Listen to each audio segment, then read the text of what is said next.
Welcome back from the FIBO Football Festival here in Cologne. We're going to continue to talk about all the 16 franchises of the ELF. Right now, the East Division is in the focus, and in comparison to a lot of other teams in this division, we're taking a full 180 now and going to talk about the Vienna Vikings. I'm not alone here. I brought Matt Bressington for my help to cover these teams and to go into the nitty-gritty of the teams. But first of all, talk with me about the history a little bit, because they joined in the second season, had a stellar record for the past 2 seasons, won championship. Yeah. Walk me through it. Here we go. So 2022, they come in, the first team ever to win in their debut season. We're not going to count the Galaxy. Everyone was making their debut season. So they come in with that.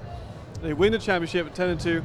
They've not lost a regular season game since that season, yet they also don't have a championship since that season. So it's a bit of a weird one. 24-0, lost in the semi-finals in 2023, lost in the final this season. Bit of a blowout, it was unfortunate. A lot of stuff didn't go their way, but they are one of the most professional teams in the league. They are constantly elite level.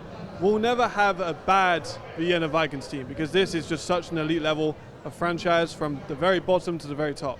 Yeah, I think talking about with you about the Vikings before recording this, I got the idea that you're very much into the roster of the Vikings. You're like, yep, this is looking really, really good. So first of all, let's talk about the main extensions, additions, and departures that have now shifted from the last season.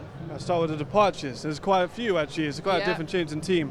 So if you look at Jordan Boer, they lost him. He did get injured last season, but he was a big part of that team. He was part of that championship win as well. So that's a part of that original team is now no longer there. Speedy receiver, great round runner. I was here just the other day, actually. Had a great opportunity to talk to him. Feeling better from his injury, which is great as well. And then you also have Alexander Milanovic. He's also left the team. He's retired. Greatest offensive tackle in their team history. Amazing player. A man of the year last year. Multiple All-Star.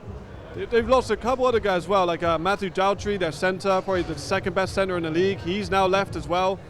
There's a lot of holes that they had to fill during this offseason, and I think they did an amazing job. And with the extensions, that was a big part of that. You have a lot of their offensive trio, one of the best offensive trios in the league. You've got Ben Holmes, the quarterback, Alex Malchow's the biggest fan of him, is for a reason. Poised, accurate, composed. Amazing player, amazing person as well. Probably one of my favorite people in the league in general. He has Reese Horn back with him. Some said the best receiver in the league. I'm not mad at it. Another great route runner, technician, experienced all around North American leagues. Comes into ELF with a ton of experience as well. Had 1,000 yards last year as a receiver. Next to him you have Noah Torre, the bright spark, this next generation of Austrian players. We were in an Austrian generation. It's a golden generation for the Austrians, and he is kind of the figurehead. He comes in there last season, he used to play for the Salzburg Ducks, comes into Vienna. Everyone knew he was going to be good, and he exceeded expectations. Phenomenal player. I think you can take a lot of Jordan Boer into Torre. He's still raw, like he still needs to work on his route running in particular, but he's going to be the future of the Vienna Vikings. The additions. I said they have a lot of holes because they lost a couple players, and they did an unbelievable job of filling that. Yannick Meyer is your Jordan Boer replacement. But Jordan Boer was an E. You've got Yannick as a homegrown, who's one of the best receivers in the league. Very comparable. Both fast, great route technicians. Both have great hands. Could both run outside routes, inside routes, wherever you need them to. Very developed route tree. And you have Milanovic, who's a homegrown, who's retired. So you use that E from the receiver core. You place that in with Victor Stoffel. Cal, All-American at Temple University. Went to Cal for his final season. 300 pounds of just like monster, really high PFF grade in both run and pass. He is one of the best players in the ELF, regardless of nationality, and he's going to be a massive piece for them this season. Nice. You summed that up pretty well, but to almost to narrow it down even more, how would you say, or if you needed one word to describe the roster of the Vienna Vikings, what would this word be? Oh, that's a good one. To make it really hard for you. Oh, and I like that. That's a good one. I'm going to go for complete. Complete. It's just complete. Everywhere is just so complete. Yeah, I like that one. I'm not sure what that is in German, though. I'm going to have to learn that one for the German audiences.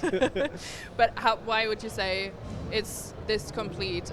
Or also maybe in comparison to the other seasons, why is this year maybe their year, or why do they keep climbing this mountain? Yeah, I think when you look into their roster, everywhere has depth. And we talked about Fehervar, and we talk about Prague as well, some of the depth issues with other teams in the East, and as well with the Volstar Panthers.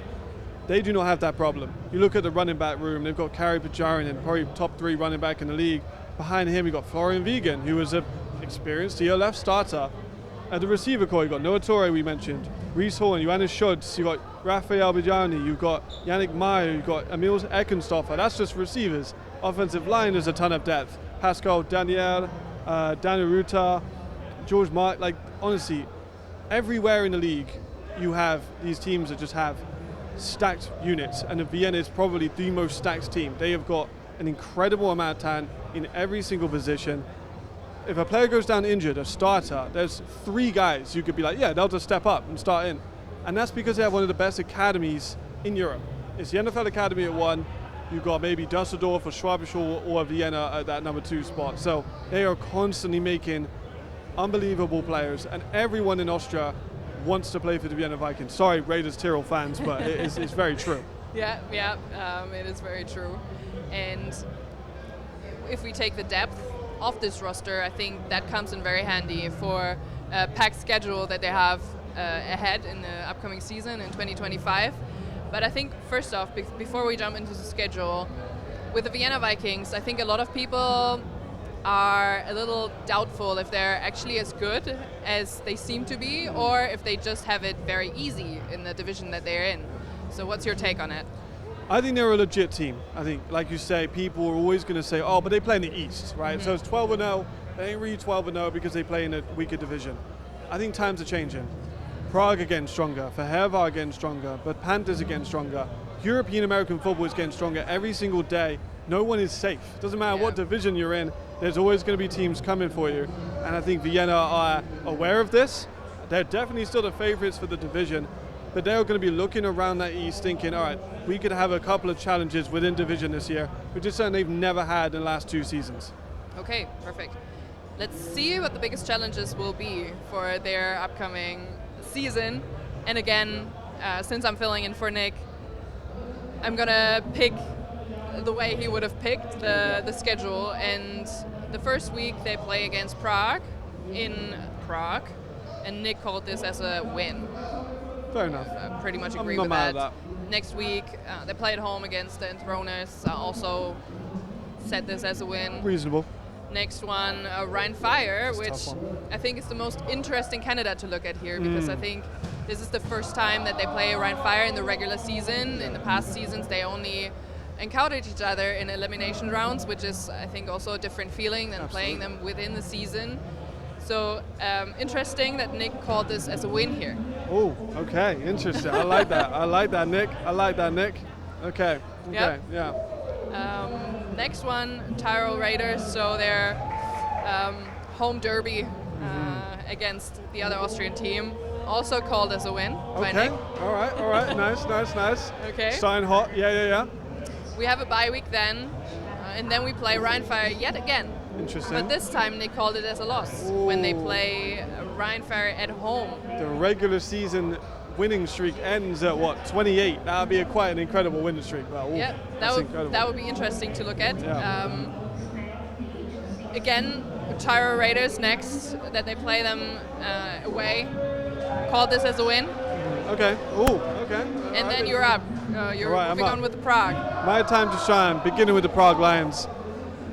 I love the Prague Lions, of course. I do. I'm not delusional. I'm not crazy. I think the Vienna Vikings are going to take this one. All honesty.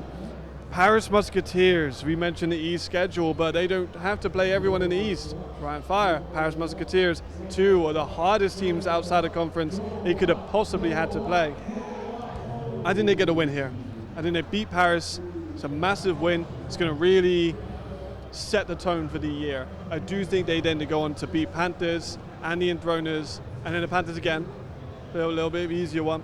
Then they're going to finish off with a loss against Paris and go 50-50 against those elite level playoff teams, which I think could be interesting. Yeah. So in the end, we will have 2 losses, but otherwise straight wins for the Vienna Vikings here. Yeah. If they're actually going to play the season as we called it here, Yeah. which should set them up for the playoffs. Do you think when they move on to the playoffs, they can go the distance and be in the final again, or can even win the final? Ooh, I think they could. I think they're probably my top 2 teams. I think it's them. You could argue Madrid, Rhein, Stuttgart, Nordic. Like, the beauty about the ELF 2025 season is half the league could win it. The Galaxy could win it as well. It's another team that's not out of question. And Vienna is probably I would say, if you're a betting man or a betting lady, I think Vienna would probably be a favorite at the moment to take that championship spot. Okay. Yeah. What can they be most excited for this season? Oh man, that defense is something special. It really is. So many Austrian players so that the fans can really get behind. I'm going to highlight a few just because I think they deserve the love. I think that Noah Swankor deserves a lot of love from the fans, as does Leon Misangun-Kimi. I know I've definitely pronounced that name wrong, but and Benjamin Strait as well, all-star, robbed of I don't know how he was a 100 on the ELF ranking list. He definitely should be higher. And then you've got new players coming in, Amani Dennis as well, American, another USFL guy. I've been told amazing things about him. So I really think the fans need to get behind this Austrian talent, these new Americans that they've come in, and I think it could be a phenomenal year, a really fun team to watch this year. Nice. Very exciting to stay or keep up with Vienna Vikings. Let's put it like this. Lots of exciting things for them ahead this season, and thanks for walking me through it. This is the Vienna Vikings from the FIBO Football Festival in Cologne. We're doing all the 16 franchises and checking them out for the upcoming season, so stay tuned. We're going to be on the YouTube and also check out the other franchises.